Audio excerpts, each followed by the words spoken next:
it's Paula with Hillbilly Orchids. I wanted to let y'all know that my channel is sponsored by the Orchid Supply Store. It's your one-stop shop for everything you could possibly need for orchids from A to Z. They even sell live orchid plants. Use my name, Hillbilly, for a 12% discount. If you need anything, this is their contact information. Please try to get a hold of them, and Ken is a really great man. He will get back to you with any questions that you may possibly have. Also, you get for any $35 minimum purchase, you get a free gift. So go check them out, y'all. The Orchid Supply Store. Really great shop. Hey y'all, it's Paula with Hillbilly Orchids. Welcome back to my channel. Today we're going to talk about this little ditty here called Sensor Push. Okay. Now this was bought for me. This was purchased for me by Betty Ward, one of my viewers. Bless her heart, and I can't thank her enough because this thing has just been it's been a real valuable part of me growing now, honestly. As I told you guys in previous videos a little bit, I gave you a little bit of an idea that I'm cooling off my grow space this year. Now I had been trying, basically I've been keeping it pretty decent, pretty decent temperatures. Like I've been keeping it, like, you know, sometimes it wouldn't usually get any lower than like 68 degrees Fahrenheit, okay? I would never usually let it get very low. I always kept it really warm, it would either be like, you know, 70 or above in the day. I always tried to keep it really good over the winter. Thinking, you know, my thinking was that I was doing the plants a solid. Well, in that scenario, what you're doing is you're kind of pushing the plants. You're pushing them. They're not getting a sort of a rest that they kind of need. And there's a lot of plants that will not bloom if you do not give them the certain light cycles and the certain temperature cycles that they're required to have. They will not bloom for you.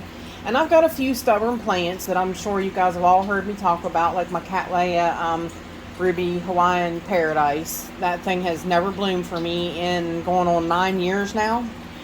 I've had it, of course it was a bag baby, and it was a small bag baby, and I've had it for 9 years, and it should have bloomed by now. So there's a reason that it's not. So this year I'm changing everything up. I've decided my temperatures in my grow space at nighttime are going to be dropping just like it would in the wild for them, just like they were growing outside in the wild. So my temperatures will be dropping for them, and I will be increasing them in the daytime. But I needed this monitor to notify my phone, because I always have my phone with me. So I needed this monitor to notify me in the day or the night that certain things were going on in this room when I'm not in here. Now, a lot of people have these for their greenhouses, which is great. And you can get a Wi-Fi unit that also works that way. Like you can put the Wi-Fi unit in your home, and you can put your sensor push in your greenhouse, and that it'll pick it up from that distance into your house, and then it will send the messages to your phone. So that works like that. But mine, and luckily Miss Betty, she paid for both units. This unit was $50, and the Wi-Fi gateway was $99. So but and having a little bit of issues with Amazon, I wound up not being able to get the actual gateway. But the sensor push came, and I went ahead and opened it up and went ahead and tried it out, and it's actually working. And I believe it's because it's in my home. I believe that it's all close enough that it's connected. But then yet, when I'm out, it's also notifying me when I'm at the store. You know, like I was at my doctor's appointment the other day, and it went off. and I was like, oh, okay, so it is working for me without the gateway. So Miss Betty told me, I can use the remainder of that money to buy me some new lights, because I do need to replace some of these LEDs, because after so long, your LEDs start losing their intensity. And these LEDs that I've gotten from Walmart, that's all they are, is just grow. They're not grow lights. They're just LED shop lights, and they will lose their intensity over time. So it's probably time that I do change them up. So that's probably what I'm going to do with the remainder of the money. But I really want to thank her for giving me the money to do this, because things are tight right now, and I really wanted to do this year by dropping the temperatures in my grow space. And she actually said herself, she's like, I might need one of those. And I told her, I said, you might. I have found so far, like I said, I wish I'd have done the unboxing, but I was kind of waiting to get the gateway unit to do the unboxing. So, which I'm not getting it now. So there's, but now I have to wait 10 days for Amazon to refund my money. But anyway, long story short, I do have the unit, and it is working great. The only thing is that I'm going to have to take screenshots, because the phone that I'm filming with is the phone that it's set up on to notify me.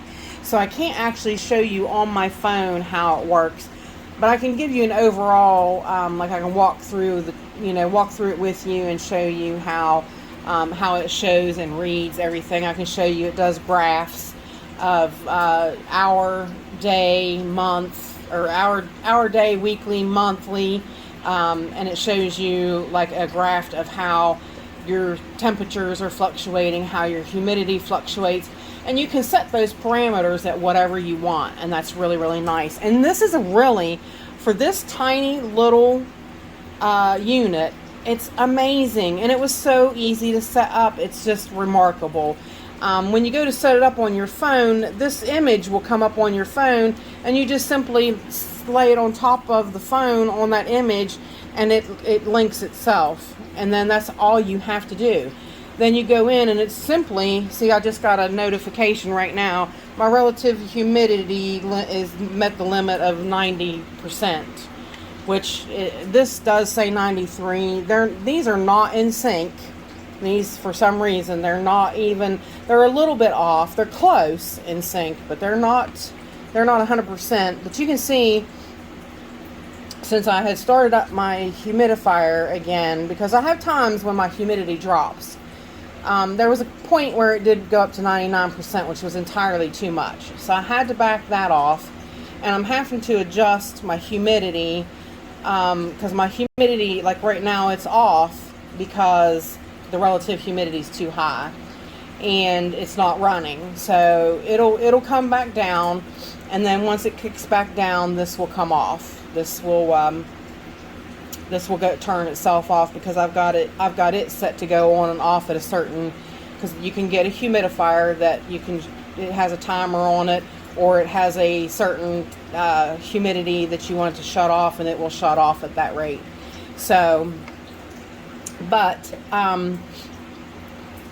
basically, they run like between 3 to 5 numbers off of each other, according to what this is. So basically, it's really not 93 in here right now. It's probably exactly at 90, and so that's why my notification went off. It's saying, hey, you hit 90, now what do you want to do? So, but it notified me, but because I'm filming, you didn't hear no noise. But I do have a noise set up that it'll go off. And it goes off in the middle of the night, and that's when I'm really going to need this, because I will shut the door, and there will be no heat allowed in this room until my temperature gets to the designated point, and I really don't think I'm going to let it drop past 65. I do believe. If anybody has any, if you want to say anything about that in the comments, please. If you think I should let it go lower, let me know. But I think if I'm going to be running about 75, I think 65 is a really good dropping point to allow it to get to. But like I said, basically it's really self-explanatory. You can go in and really honestly, I didn't find the directions as great as just following. You download the app from the iStore. When that comes up, you lay your square on it just like that. You say you're going to add a new device, and then you lay your square on it, and that's it. Then you pull down when it shows what your readings are currently in your room. And I have this tie through here, and it hangs right up here. I keep it over here by my ghosts, my Dendrophylax lindenii, because I really want to keep an eye on like what the room temperature is around them. So I keep it close to them so I'll know. But basically, this thing is really good, going to be good for the nighttime. I have it set on an alarm that really notifies me that, hey, your temperature's too low. I need to get up, crack the door, and let some heat in here. So, and that's what I've been doing. So basically, in the nighttime, I shut the door and I let it cool off in here. Then I get up and I open up the door in the morning before the lights come on in the morning, and then that way the heat comes in. But to be honest with you, honestly, and you can tell by the lows and the highs here, 73 and 72. The low has been 72 at night. It's crazy. Like, it's cooler in the living room. When I open up the door, you feel the humid warmth come out the door at you. These plants kind of hold that warmth. It's amazing. Like, I'm kind of surprised. Like, it's kind of shocking to me. It's like, this is like all new stuff I'm learning, and it's really exciting. It's like, you know, whoa, here's all this stuff happening, you know, these different areas of the orchid world that I haven't learned yet, and I'm finding it very fascinating. So,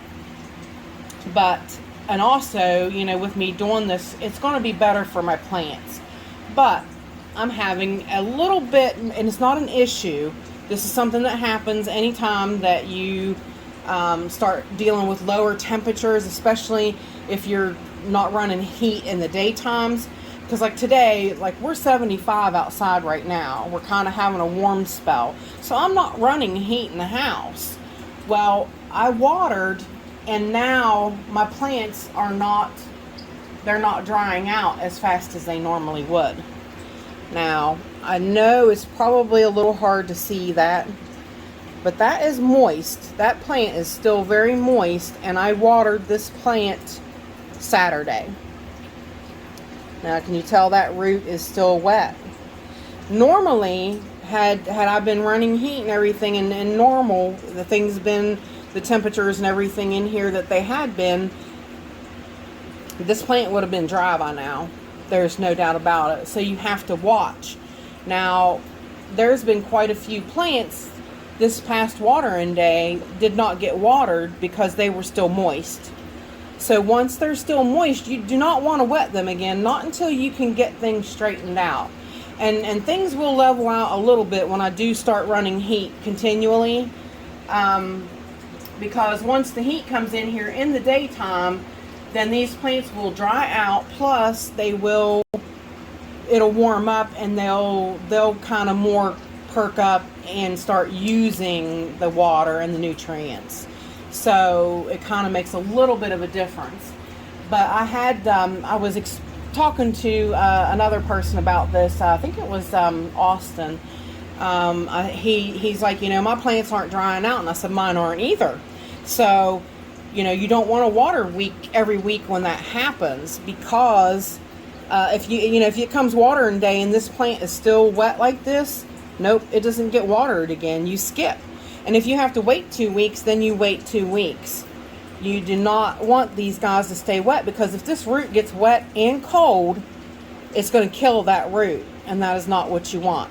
So, you know, this is another new learning curve that I'm, you know, coming across in this journey of changing how I grow these guys, which I was telling as well, which I'm going to go over that in a whole separate video. but I used to soak. I used to remember I did a video. I pour, that's why I have all these masks on everybody. I will pour that mask full and I would let this plant sit for 2 hours and soak. That's fine in the summertime, but that is not going to fly right now. Right now, I've been doing the pour through method. So what I do is I take my watering can and I pour water around it to about halfway here. Then I set the can down and I pick it up and I take this pot out of the mask and I let it drain down, and then I will take this water and I will run it back over into a garbage can, and that's all the water and nourishments they're getting right now. That is how I've been watering, and like I said, I'm going to do a video on it and show you guys how I'm watering, and that's how I'll water all winter long from here on out, because like I said, I do not want those roots to actually sit in, be wet and cold, because I will wind up losing a lot of plants that way. And a lot of times what happens too is you'll get mold. Now when you get mold, sometimes you can pour peroxide in the whole pot with the bark and everything, and you can let that set for 10 minutes and then rinse it through, and that will sometimes kill all the mold, but more than half the time you'll probably have to wind up repotting that plant, and that's not what you want to do right now in the fall. So just another little forewarning. Right now, because the temperatures are changing, the plants are not using up the water, the nourishments, the nutrients. They're not drinking as much. They're kind of slowing down because it is cooling off. You're going to want to run your fans more. You're going to want to try to dry these guys as much as you can without actually warming them up. So it's a juggle. It's a juggle. This is a new, like I said, this is all a new thing for me.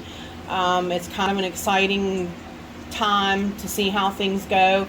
I've even skipped watering my mounts because the moss or the synthetic moss on them happens to still be wet. I've skipped 3 days before watering some of them. So like I said, this is a big change up. But I think in the long run, I think this summer, I think this is going to benefit my plants. Like I said, a lot, my Phalaenopsis were not blooming for me because I kept them at a steady pace. Phalaenopsis, a lot of your regular Phalaenopsis, your store-bought Phalaenopsis, they need to have a temperature drop in order to prompt that bloom spike. So mine weren't getting that. So my Phalaenopsis have not been blooming. So I'm hoping to see real big things out of them this coming year. And like I said, a lot of the Cattleyas, I think the Cattleyas will wind up being a little bit different. I'll probably get some spikes out of some plants that haven't bloomed for me in the past. So, I mean, this is all just new to me.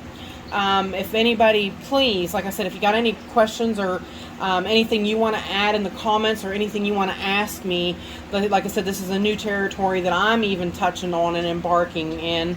So let me know what you do. Let me know how you run your grow space.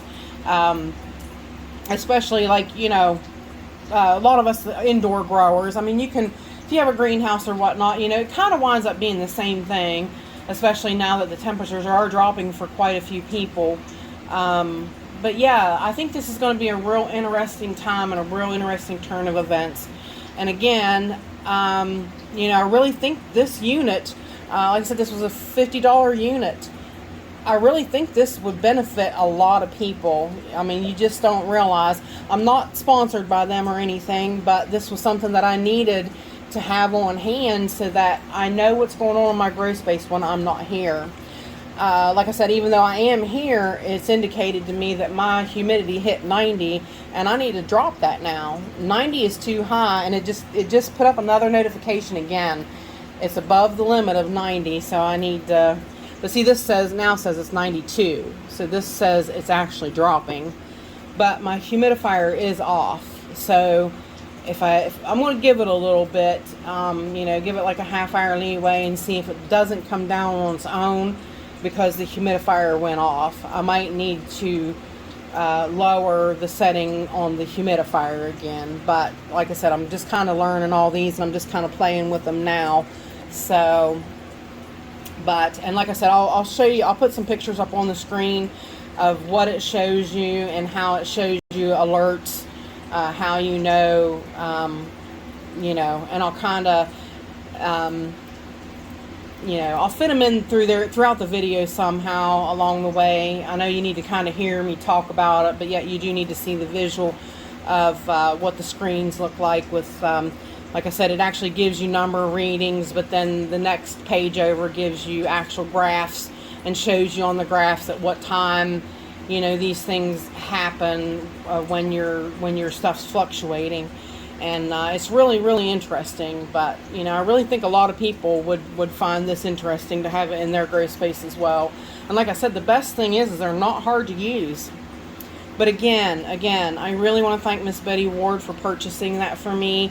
And I thank her so much. She's been really, really awesome person all around. I've really gotten a great friend out of her during this. I love talking to her. She's really a sweet, sweet person.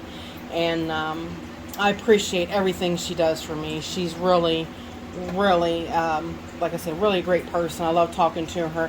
She's just now really kind of getting into orchids herself, and I love talking orchids, so I love helping her through, the questions that she has.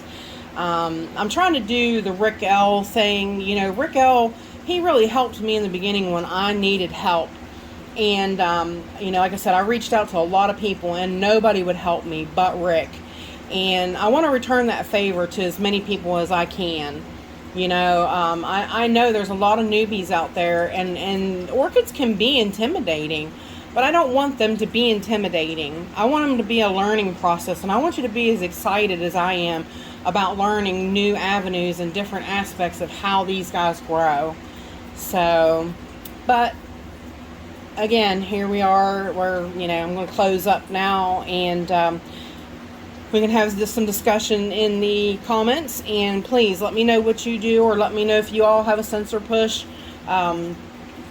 And let me know how you do it, or how cool you make your space. Let me know if you change your lights. Do the light. I'm going to cut my lights another probably hour. I'm going to cut them back for another hour. For some of the plants that need that, they need the less light in order to make blooms. So, but with that said, I appreciate all you beautiful, wonderful people stopping by and hanging out with me. And bye for now, y'all. Till we meet again.